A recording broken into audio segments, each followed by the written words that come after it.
County Emergency Management, last name Gilliam, Gilliam. Mike. I'm Mike Wilder, Emergency Management in Boyle County. Mike, M-I-K-E, Wilder, W-I-L-D-E-R. Mark. My name is Mark Spivy, Mayor of Hustonville, Kentucky, M-A-R-C-S-P-I-V-E-Y. So tell us what happened.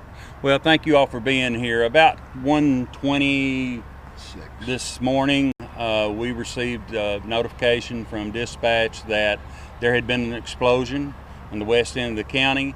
There were different reports that it may be a airplane crash or a train on fire. When we got over here, it was fairly noticeable that it was a pipeline breach due to the noise, the heat, and the flames 300 feet up into the air. We were quickly able to determine that it was a breach. We have been in contact with Texas Eastern Transmission. They responded, were able to shut down the supply of gas to that line that was affected. So within about an hour and a half, 2 hours, the fire diminished. There was no hazmat situation because all the gas was burning at that point. That fire created an immense amount of smoke and heat and debris due to the explosion. At one point we had at least 6 confirmed structures, not necessarily residences, but structures that were involved with fire. However, we were unable to attack those fires simply because we could not get close enough to it. This pipeline is about a quarter of a mile west of US 127 in the Indian Camp area of Lincoln County. The pipeline itself and Norfolk Southern Railway is just west of the trailer park and residences at Indian Camp. Once we were able to get in there,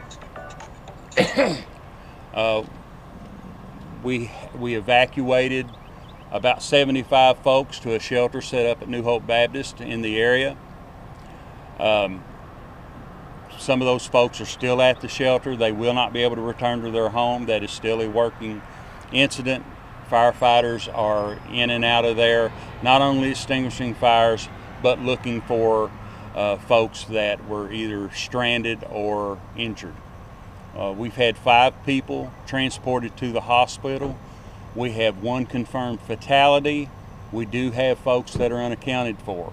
I won't speculate on where they are or what's happened to them. We hope to find out. That's ongoing. I won't give any names because that still needs to be addressed with their families.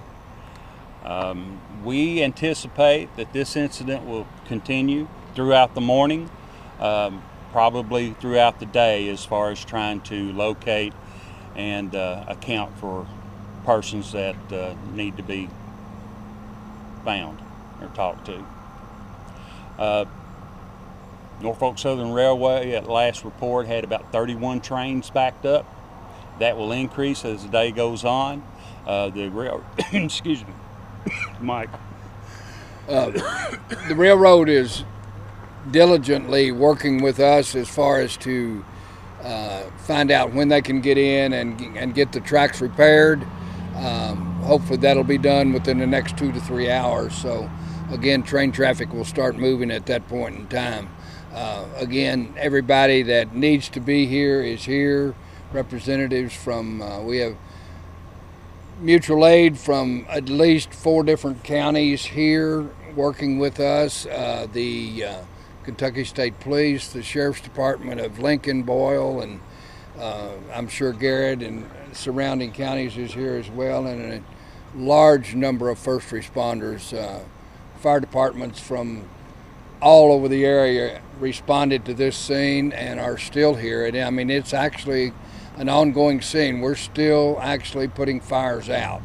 So it's just a drawn out situation. And like Director Gilliam said, it's going to be the biggest part of this day before we're going to have a real handle on exactly what's happened. We do know we've got, the breach was big enough, it was a 30-inch gas line, and you can imagine if that went and the amount of pressure that was on that line caused a tremendous amount of damage. So hopefully we're going to get a real handle on it, and again, we anticipate talking to you folks again about mid-morning at some point in time, and hopefully we can give you an update. Daylight is going to help us an awful lot. One of the main concerns we have right now is traffic control, simply because the beginning of the 127 yard sale actually gets underway today, and preparations for that have been made prior to this, and we just need to make sure that we can't emphasize enough to the public to stay clear of this area right now. It's very important that you stay clear because it is an active situation still, and I can't impress that enough.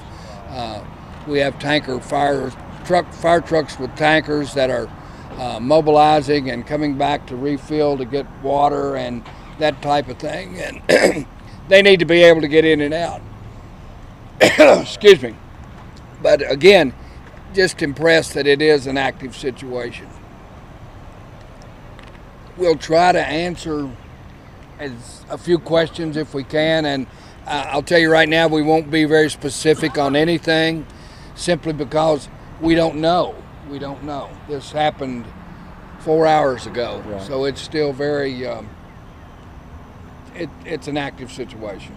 But again, we'll try to answer some questions as easy as we can. One clarification, you said that there's one dead and 5 taken to the hospital. That one person died is not accounted for in the 5, correct? There's 5 additional people hurt, taken to the hospital.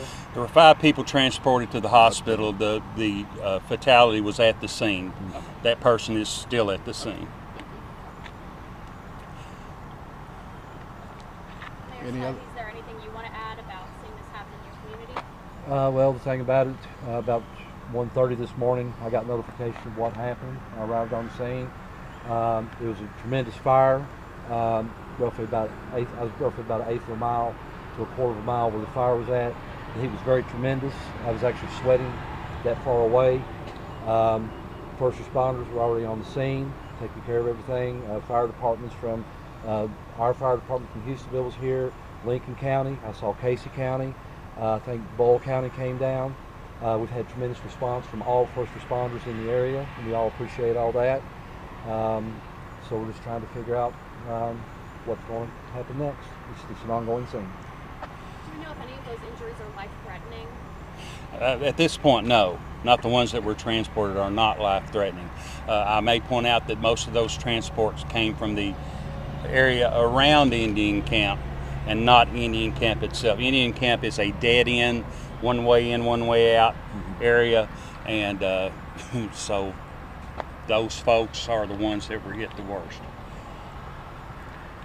Right now, utilities are impacted. Water's been shut off. Electric shut off. Railroad track was damaged, so trains are being held up. Those repairs have to be made. Do you have any estimate on how many people still need to be accounted for? I don't. There were about, like I said, we evacuated about 75 folks. I don't know exactly how many live there, but we do have a head count. We have the residences and who lives there. I mean, it's something we're going to definitely be following up on, but those people obviously got out of there, and so most of them did show up at the shelter eventually, and they're starting to trickle back in to see if they can get back into their residence. It's not going to happen for a while, so we'll deal with that, and hopefully once daylight gets here, we'll be able to get in there and actually look at the debris and search for any missing persons. And we'll update you all again in about 2 hours, about 8 o'clock. There's roughly about 20 homes back in this subdivision that was impacted by it. We compiled a list of all the residents that were there, and the names my city clerk printed all out this morning. Can you say that number one more time? Roughly 20 homes were in the subdivision. And my city clerk, she compiled a list, and people had running the scene have that so they can get a head count.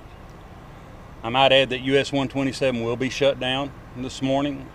We're using that as a staging area for numerous personnel and apparatus. We will offer detour traffic around Bowen Road and 2141. So folks need to understand that travel will be impacted, and we just ask the public to stay away from the area because we still have operations to put out fires. We're trying to recover personnel, people. We may even have a recovery operation later on. So hopefully that doesn't happen. We hope it doesn't get worse, but that's a possibility. So we will update you about 8 a.m. How large of an area is affected by the line being shut off, the water and electric? Are you talking about on 127? Or? You say are affected by that being shut off? The gas line? The water and the electric. I have no idea. Hard to so say. Our water, we run the water district here on West Lincoln. City of Hustonville does. We do have valves that we can cut off for different customers. We do have that area cut off right now, but it should not affect everybody on West Lincoln right now. It's not like a main valve. And this morning about 8 o'clock, we're going to start shutting off individual water meters of homes that were impacted by this and get the water service You restored. have a question here. Yes, in regards to the name of the gas company that owns the pipeline, do you know the name of the gas company?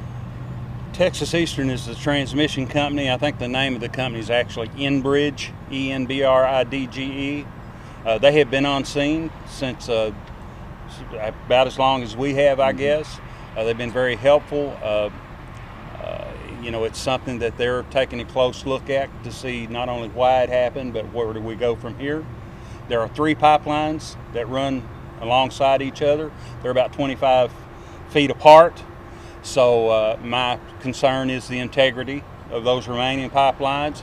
They're on scene evaluating that now, and so we're just going to have to wait and see. Subsequently, how many people approximately had to be evacuated? You guys have We evacuated about 75 folks, 75? and that's not counting the folks that evacuated themselves. So. And that was just from the Indian camp area.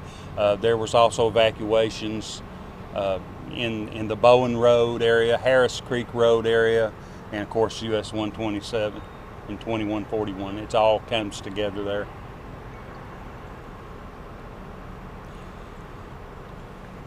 Everybody good? Anything else you'd like to add? No, that's all. Thanks.